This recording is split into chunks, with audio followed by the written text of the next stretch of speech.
만약 우리가 현재와 과거를 서로 경쟁시킨다면 반드시 미래를 놓치게 될 것이다.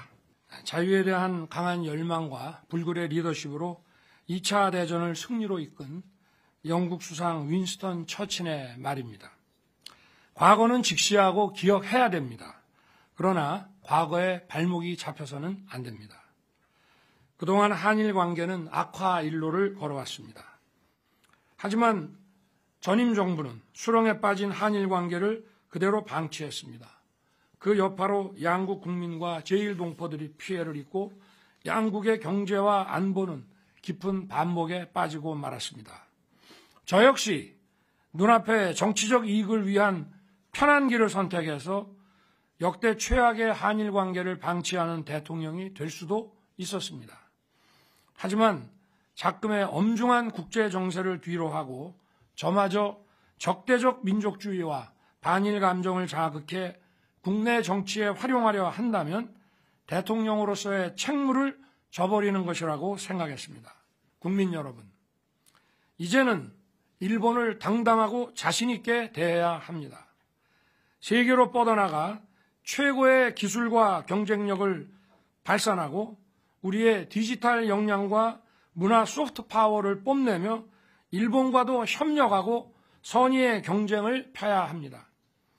이제 한일 양국 정부는 각자 자신을 돌아보면서 한일 관계의 정상화와 발전을 가로막는 걸림돌을 각자 스스로 제거해 나가는 노력을 기울여야 합니다. 한국이 선제적으로 걸림돌을 제거해 나간다면 분명 일본도 호응해 올 것입니다. 오늘 이제 국무회의가 있는 자리였고요. 이제 모두 발언이었는데 사실 뭐 대국민 담화 형태가 되긴 했습니다. 20분이 넘었고요. 저희가 윤석열 대통령이 보통 어떤 행사가 있을 때 발언이 그렇게 길진 않지 않았습니까? 3.1절 기념사가 5분 20초였고 신년사는 10분 정도였고 광복절 경축사, 지난해 광복절 경축사는 13분 정도였거든요. 오늘 그만큼 설명할 게 많았다라고 보면 되겠습니까? 그렇습니다. 한일 관계는 참 풀기가 어렵잖아요. 지도자의 결단이 없으면 어려운 부분입니다.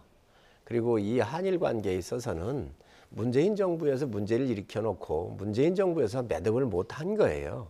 이것을 이제 윤석열 대통령이 매듭을 지은 것이지요. 그동안 그 전에는 또 여러 가지 문제가 있었던 것을 DJ 오부치 선언을 통해 가지고 당시에 매듭을 지었고요. 네.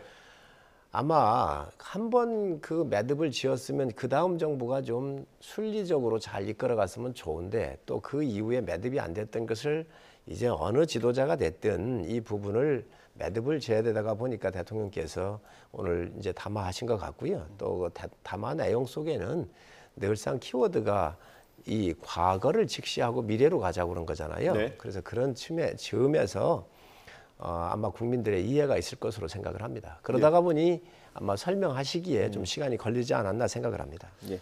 과거를 직시하고 미래로 나가자라는 생각이 확고했다면 이런 식으로 외교를 안 하죠. 이런 식으로 외교를 할 수가 없죠. 자, 미래로 나가자 하는데요. 좋습니다. 굉장히 좋은 말입니다. 그런데 일본이 있지 않습니까? 여전히 독도는 자기네 땅이라고 우기고 있습니다. 강제징용은 없었다. 그러므로 불법적인 강제징용에 대한 배상은 할 수 없다. 라고 일본이 주장하고 있습니다. 여전히 야스쿠니 신사 참배를 일본의 정치인들이 하고 있고 야스쿠니 신사에다가 공물을 여전히 바치고 있습니다. 지난 2월 달에 다케시마의 날이라 그래서 여전히 독도 영유권 주장을 하고 있고 과거사 문제부터 시작을 해가지고 풀리고 있는 문제가 하나도 없습니다.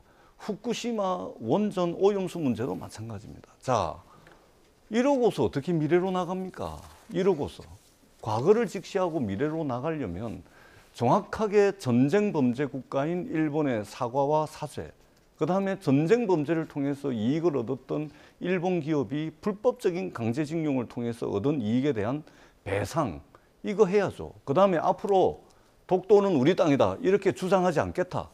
후쿠시마 방사능 오염수 가장 가까운 이웃 나라인 한국과 그 다음에 한국 어민들과 함께 머리를 맞대 가지고 조정하겠다. 말하자면 이러한 전제 위에서 미래가 있는 것이지 아무것도 해결되지 않고 전부 다 내주고 전부 다 퍼주고 난 뒤에 무슨 미래를 이야기를 합니까? 과거를 직시하고 미래를 본다면 이런 식의 외교를 하시면 안 된다. 이 말씀을 제가 분명하게 드리도록 하겠습니다. 저는 이 문제에 대해서는 우리가 DJ의 그 선례를 좀 봐야 돼요. 네. 그 당시에 김영삼 대통령이 일본에 보리장머리를 고치겠다 그러면서 또 한일 관계가 굉장히 꼬여 있었잖아요. 네. DJ 대통령께서 나서셔가지고 한일 관계를 풀었는데 지금 DJ 대통령과 오부치 수상 간의 그 당시의 선언에 대해서는 자구 하나 수정할 게 없습니다. 그건 여야 의원들이 다 알고 있고 정치권에 다 알고 있던 거거든요. 당시에 DJ 대통령께서 천황이라 호칭하라 그랬어요. 외교부 장관한테. 네. 박정수 외교부 장관한테. 다른 나라가 여왕이라 칭하면 여왕이라 칭하고 미국이 대통령이라고 하면 대통령으로 불러라. 그러면 지금 DJ 대통령께서 일본 천황을 천황이라고 부르라고 지시했는데 그때 어마어마한 국민 저항이 있었어요. 그거 다 고려한 겁니다. 네. 상대국에 대한 외교적 차원에서 얘기한 거예요. 그래서 이러한 한일의 물꼬를 틀 때 상당한 역할을 하셨거든요. 그러면 지금 민주당에서 굴종이니 뭐 을사오적이니 하수인이니 이런 얘기를 하고 있는데요. 지금 이게 그러면 DJ 대통령을 갖다가 하수인이라고 부를 겁니까? 그 당시에도요. 여러 이런 문제들이 다 복합적으로 있었습니다. 독도 문제에서부터 모든 게 다 지금. 네. 그럼에도 불구하고 지금 현상의 문제는 또 현상의 문제로 해결을 해가야 되지만 미래를 위해서 각각의 나라가 서로 주고받는 경제적 측면에 있어서의 보완적 관계가 있단 말이지요. 지금 군사적으로나 외교적으로 경제적으로 얼마나 많이 이게 연관되어 있습니까? 그러다가 보니 지금 윤석열 대통령께서 이걸 한 건데 그러면 DJ 대통령이 이 한일의 신기원을 이루었었던 것은 자기들이 할 때는 선이고 윤석열 대통령이 지금 이 DJ 오부치 선언을 이어받는 이 정신은 악입니까? 저는 있을 수 없는 일이라고 생각을 해요. 후쿠시마 이 오염수 얘기를 하시는데 이 부분도요 그렇습니다. 우리가 충분히 소리를 내야지요. 네. 당연히 우리가 정부가 낼 거고 또 하고 있습니다. 그렇지만 또 이런 것 같은 경우는 다 해양에 방류할 때 국제적 기준이 있거든요. 네. 그런 과학적 증거를 가지고 다 하겠지요. 네. 그런데 마치 이거에 대해서 협의도 지금 하고 있거나 앞으로 할 일인데 이런 걸 다 묶어가지고 얻은 게 없다고 그러는데 아니 DJ 때는 그럼 얻은 게 있습니까? DJ 때는 얻은 게 있습니까? 똑같습니다. 앞으로 한국의 정상이 일본에 갔고 또 일본의 정상이 오잖아요. 그리고 네. 지금 G7에도 우리 한국 대통령을 초청을 하잖아요. 네. 자, 이런 것들이 외교적으로 보면 길게 보고 국익과 관련되는 건데 지금 오죽하면은 이재명 대표가 몰려 있으니까 사법 리스크에 몰려 있으니까 이거를 그냥 다 하는데 이거는 정말 품격까지도 해야 하는 일입니다.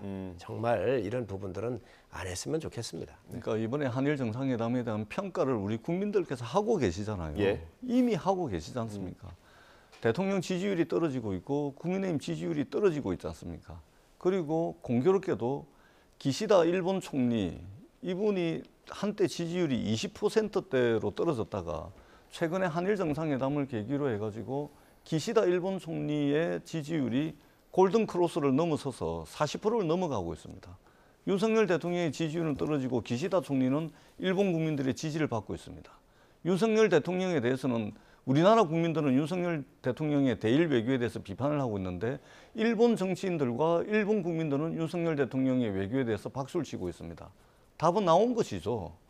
윤석열 정부의 외교 참사를 정당화하기 위해서 저 멀리 수십 년 전에 김대중 오부치 선언까지 끌어다 써야 될 정도로 지금 집권 여당과 윤석열 정부가 논리가 궁색하다. 이 위기 상황을 돌파하기가 만만치 않은 것 같구나 이렇게밖에 느낄 수가 없고요. 네. 다시 한번 말씀을 드리지만 지금 우리 정부가 외교가 큰일입니다. 미국하고 외교를 해가지고 전기자동차 지원금 배제됐지 않습니까? 예. 반도체 지원법을 통해 가지고 반도체를 팔아가지고 이익을 남기게 되면 미국 정부의 일부를 넘겨야 됩니다. 뿐만 아니고 반도체 설계도까지 미국에 넘겨야 되는 상황까지 지금 내몰리고 있습니다. 네. 일본에 대해서는 얻은 거 하나도 없이 두드려 맞은 피해자가 오히려 가해자를 걱정하면서 전부 다 내주고 얻은 거 하나도 없습니다. 우리가 일본하고 무역을 해가지고 지난 수십 년 동안 수백억 달러에 달하는 적자, 최대 적자국이 대한민국입니다. 일본하고 무역해가지고 네. 우리나라 휴대폰을 팔아먹기를 합니까? 현대기아자동차가 팔리기를 합니까? 반도체를 일본에 우리가 팔아먹기를 합니까? 그렇지 않습니까? 도대체 무엇을 얻고서 미래를 이야기하는 것인지 도무지 가늠하기 어렵다. 이 말씀을 분명히 드리고 네. 이미 국민들께서 윤석열 정부의 대일 외교에 대한 평가는 상당 부분 진행됐다. 이 부분에 대해서 집권 여당이 현실을 있는 사실을 그대로 직시하지 않으면 더 큰 정권의 위기가 올 수 있다. 이 말씀을 꼭 드리지 않을 수가 없습니다. 예.